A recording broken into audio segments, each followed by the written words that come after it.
ان کا دین ان کے حلق سے نیچے اترا ہی نہیں ہے، حلق سے نیچے نہیں اترا، اوپر یہ زبان تک، اور پہلے پکڑے یہی جانے قیامت والے دن نا، پہلے شرابیوں کی پکڑ پہلے نہیں ہونی، پہلے ان کی ہونی ہے جنہوں نے بیٹھ کے ممبر پر دین کے دعوے کیے ہوں گے، جو کہتے ہوں گے کہ ہم بڑے بڑے دین. السلام علیکم دوستو، شاہی امام پنجاب مولانا عثمان لدھیانوی صاحب نے آج ایسی بات بول دی جو ہمارے ذہنوں تک بھی نہیں تھی. انہوں نے کسی کو ٹارگیٹ نہیں کیا، بلکہ جو آج معاشرے کے اندر ہو رہا ہے اسی کے بارے میں کہا ہے. تو آئیے دیکھتے ہیں شاہ امام پنجاب مولانا عثمان لدھیانوی صاحب نے کیا کہا، اور آپ حضرات بھی سن کر اپنی رائے کمنٹ میں ضرور رکھیں کہ انہوں نے صحیح کہا ہے یا نہیں. وہی بندہ بڑا ہوتا ہے جو اللہ کی مخلوق کے ساتھ نرمی کے ساتھ پیش آتا ہے، جو مخلوق کی رضا اس لیے حاصل کرتا ہے کہ خدا مجھ سے راضی ہو جائے. اور کئی ایسے ہیں جو مخلوق کو اتنا راضی کرنا چاہتے ہیں کہ خدا کو ناراض کر لیں. ابھی میں ایک شادی میں گیا لدھیانہ میں، تو ماشاءاللہ وہاں 40-50 مولوی بھی تھے.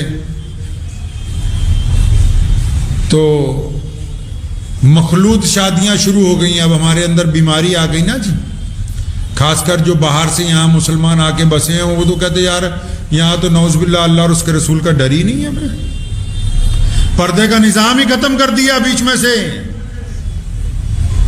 کیوں؟ یہ تو بہار تھوڑی ہے بھائی، یہ یو پی تھوڑی ہے کوئی فتویٰ آ جائے گا.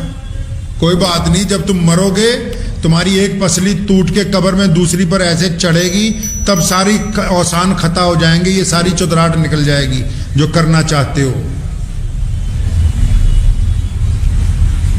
انہوں نے مائک پر صلاۃ و سلام پڑھا، اسی مائک پر گانے بج رہے بعد میں. وہیں کھڑے ہو کے صلاۃ و سلام پڑھ رہے ہیں، وہیں ہزاروں عورتیں مرد، کوئی سیلفیاں کھنچوا رہا ہے، کوئی فوٹویں کھنچوا رہا ہے، کوئی ہا کر رہا ہے، کوئی ہو کر رہا. وہ 10 آدمی حضور اکرم صلی اللہ علیہ وسلم کے اوپر صلاۃ و سلام. کوئی معیار نہیں، کوئی خدا کا خوف نہیں دل میں،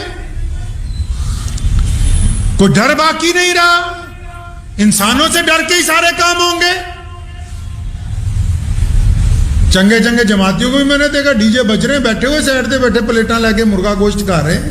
خدا کی لعنت ہو ایسے لوگوں پر جو ظلم کو نہیں روک سکتے اور اس کے بعد کہتے ہیں کہ ہم دیندار ہیں، جن کی زبان نہیں پھوٹتی کہ بے پردگی ہو رہی ہے ہم اس میں شامل نہیں ہوں گے. یہ وہیں تک دین ہے، بس جلسوں تک، مسجد تک. ان کا دین ان کے حلق سے نیچے اترا ہی نہیں ہے، حلق سے نیچے نہیں اترا، اوپر یہ زبان تک. اور پہلے پکڑے یہی جانے قیامت والے دن نا، پہلے شرابیوں کی پکڑ، ڈاکوؤں کی پکڑ، چوروں کی پکڑ، بے ایمانوں کی پکڑ پہلے نہیں ہونی، پہلے ان کی ہونی ہے جنہوں نے بیٹھ کے ممبر پر دین کے دعوے کیے ہوں گے، جو کہتے ہوں گے کہ ہم بڑے بڑے دیندار ہیں. پھر اپنے سامنے اسلام کی انہوں نے دھجیاں اڑائیں، اپنے سامنے بے پردگی کروائی، اپنے سامنے شادی بیاہوں کے اندر مخلوط کام شروع کیے. تو ان کی پہلے پکڑ ہونی کہ تم آ جاؤ پہلے. تم اپنے آپ کو کہتے تھے ہم اسلام کے سپاہی ہیں، پہلے تم ہی آؤ. دنیا کا بھی یہی رواج ہے، دنیا کا بھی یہ رواج ہے. عام بندہ چوری کرے تو ایک مقدمہ، پولیس والا اگر غلط کام کرے تو 2 مقدمے. ایک یہ مقدمہ غلط کام کرنے کا، دوسرا محکمے کی طرف سے کہ وردی پہن کے غلط کام کیا، 2 مقدمے درج ہوتے ہیں. اسی طرح جو دیندار بنے ہوئے ہیں، ٹھیکیدار بنے ہوئے ہیں، اچانک میرے ذہن میں یہ بات آ گئی، ان پر بھی قیامت والے دن 2 مقدمے ہونے، قبر میں بھی 2 ہی ہونے، جو تم دوہرا معیار طے کر رہے ہیں. خاص کر ان لوگوں کو کہتا ہوں جو دوسرے صوبوں میں جا کے بس رہے ہیں اور پھر وہ سمجھتے ہیں کہ وہاں اہل اسلام کی تعداد اتنی نہیں ہے، کون جا کے بتائے گا کہ نہیں ہم اپنا نیا رواج طے کرتے ہیں، عورتوں کو بے پردہ شادیوں کے اندر مخلوط لے کے جائیں گے، اپنے مطابق چلائیں گے، ناچیں گے، گائیں گے، جتنا مرضی ناچ گا لو. اللہ تبارک و تعالیٰ کو ایسے لوگوں کی کوئی ضرورت نہیں جو اسلام کی پاسداری نہیں کر سکتے. پیارے نبی حضرت محمد رسول اللہ صلی اللہ علیہ وسلم کے دین کا نظام چلتا رہے گا، اس نظام کو کوئی متاثر نہیں کر سکتا. سورہ توبہ میں اللہ فرماتے ہیں الا تنفروا يعذبكم عذابا علیما ويستبدل قوما غیرکم ولا تضروا شیئا. فرمایا تمہیں کیا ہو گیا, ہم تو رگڑ دیں گے ان دینداروں کو جو اسلام کے ساتھ بغاوت کرتے ہیں. ويستبدل قوما غیرکم, فرمایا پھر تمہاری جگہ کسی اور کو اسلام کی دولت دے دیں. ولا تضروا شیئا, فرمایا تم اللہ کا کچھ نہیں بگاڑ سکتے, تم نہیں بگاڑ سکتے اللہ تبارک و تعالیٰ کا کچھ. اپنے معیار کو دوگلے پن سے باہر نکالنا ہوگا. معیار طے کیجئے, ہر بندے کو اپنا معیار طے کرنا چاہیے کہ اس کا معیار کیا ہے. چڑیا نے کہا نا کہ شکاری ہے تو شکاریوں والے کپڑے پہنے نا, دینداروں والے کپڑے کیوں پہن رکھے ہیں. ٹھیک ہے تمہیں اگر ناچنا گانا ہے شادیوں کے اندر, اپنی عورتوں کو بے پردہ لے کے جانا ہے ایک دوسرے کے ساتھ, تو پھر انہی رسم و رواج کو مانو جو اسلام میں نہیں ہے. پھر اسلام کا نام لینے کی کوئی ضرورت نہیں ہے. اسلام کسی کا محتاج نہیں. اللہ تبارک و تعالیٰ کا دین اپنی جگہ ثابت ہے, اس کو کسی کی ضرورت نہیں ہے. اپنا معیار طے کریں میاں صاحب کہ آپ کا معیار کیا ہے. بے ایمانی آپ کا معیار ہے یا ایمانداری آپ کا معیار ہے؟ رسول اللہ صلی اللہ علیہ وسلم کس معیار کی بات کرتے ہیں؟ رسول اللہ صلی اللہ علیہ وسلم نے جو معیار طے کیا, لوگوں میں پہلے یہی تھا کہ لوگوں کا معیار نہیں تھا.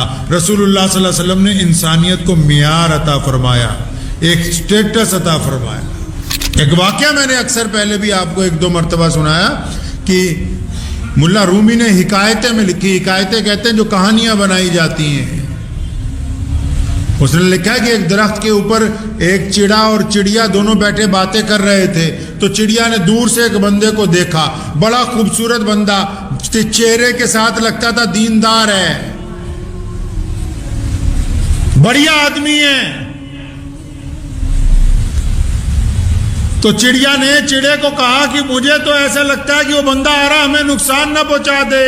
تو چڑا کہنے لگا نہیں نہیں, دیکھو یہ اپنی شکل کے ساتھ کوئی ظالم نہیں لگ رہا, یہ دیکھنے میں کوئی شکاری نہیں لگ رہا, اس سے کیا خطرہ ہو سکتا ہے؟ اس کے ہاتھ میں تیر کمان نہیں ہے. دور سے ذرا دھیان سے دیکھو کہ اس کے کپڑے بھی ویسے نہیں ہیں شکاریوں جیسے. کوئی بات نہیں, ہم لوگ آپس میں یہاں سے اڑنے کی ضرورت نہیں ہے, یہ گزر جائے گا. ابھی بات ہی کر رہے تھے کہ ایک تیر آیا, وہ چڑے کے لگا اور اپنے ساتھ ہی چڑے کو لے گیا. چڑیا نے جا کے بادشاہ وقت کی عدالت میں مقدمہ کر دیا کہ فلاں آدمی نے میرے چڑے کو مارا ہے. جب عدالت لگی, گواہ بلائے گئے, ثابت ہو گیا کہ واقعی اس بندے نے چڑے کو مارا. تو بادشاہ نے چڑیا سے پوچھا تھا کہ اس بندے کو کیا سزا دینی ہے, کیا اس کو بھی مار دیں تیر مار کے؟ اس چڑیا نے جو بات کہی وہ بڑی قیمتی. کہنے لگی میں اس سے اس بات کا بدلہ نہیں لینا چاہتی ہوں کہ اس نے چڑے کو مار دیا. بادشاہ صاحب ہم دونوں میاں بیوی جب بیٹھ کے اسے دیکھ رہے تھے تو دور سے یہ ہمیں کوئی دنیا دار بندہ لگا, دور سے کوئی اچھا بندہ لگا, دور سے دیکھنے میں اللہ والا لگا, دور سے دیکھنے میں تو اس کے کپڑے جو تھے ہمیں ایسے لگے جیسے پیروں فقیروں کے ہوتے ہیں. یہ دور سے دیکھنے میں تو بہت بڑا ولی لگ رہا تھا, لیکن اچانک اس نے اپنی چادر اتاری, چھپا ہوا تیر کمان نکالا اور تیر مار دیا. بادشاہ صاحب میں یہ اب چاہتی ہوں کہ ایک قانون بنایا جائے کہ جو شکاری ہے وہ شکاریوں والے کپڑے پہنے, تاکہ کوئی دیکھ کے دھوکہ نہ کھا سکے کہ یہ بے ایمان آدمی جو ہیں وہ دوسروں کو بھیس بدل کے دھوکہ دے جاتے ہیں. یہ طے ہونا چاہیے. شکاری شکاریوں والے کپڑے پہنے, پولیس پولیس والے کپڑے پہنے, ایماندار ایمانداروں والے پہنے, تاکہ ان کے کپڑوں سے ان کا کردار طے ہوتا ہے. سفید لباس میں اگر کوئی ڈاکو بن جائے گا تو اس کا مطلب وہ اپنی قوم کو دھوکہ دے رہا ہے. سفید لباس پہن کے اس نے بڑی قیمتی بات کہی, کہنے لگی یہ ایسا قانون بنا دو تاکہ دوبارہ کوئی ان سے دھوکہ نہ کھا سکے. تو جو ہم کپڑے پہنتے ہیں, چاہے آپ ہوں چاہے کوئی بھی بندہ ہو, اگر آپ کے کپڑے ڈاکوؤں جیسے نہیں ہیں تو آپ کو پھر ڈاکو بننے کا کوئی اختیار نہیں ہے، تاکہ دوگلا بندہ اللہ تبارک و تعالیٰ کو پسند نہیں ہے۔ ہم توحید میں دوگلا پن برداشت نہیں کرتے، فرمایا اللہ وحدہ لا شریک ہے۔ ہم ختم نبوت کے عقیدے میں دوگلا پن برداشت نہیں کرتے، فرمایا محمد رسول اللہ آخری نبی ہیں۔ ہم اسلام میں دوگلا پن برداشت نہیں کرتے، قرآن پاک ہماری کتاب ہے۔ ہم بیت اللہ میں دوگلا پن برداشت نہیں کرتے، خانہ کعبہ ہی ہمارا قبلہ ہے۔ تو پھر اپنے کام میں دوگلا پن کس طرح برداشت کیا جا سکتا ہے؟ اگر ناجائز جگہ پر مسجد نہیں بن سکتی قبضہ کر کے، تو پھر کوئی کرایہ دار کسی کا ناجائز مکان دبا کے وہاں 5 وقت نماز پڑھتا ہو تو وہ بھی نماز ادا نہیں ہو سکتی۔ شاہی امام پنجاب مولانا عثمان صاحب نے بہت اچھی بات کہی ہے، اور ہم سب کو اس پر عمل کرنے کی ضرورت ہے۔ تو اگر آپ کو ویڈیو اچھا لگا ہو تو ویڈیو کو لائک کریں اور کمنٹ میں اپنی رائے ضرور بتائیں، اور اپنے دوستوں کے پاس ویڈیو کو شیئر کریں۔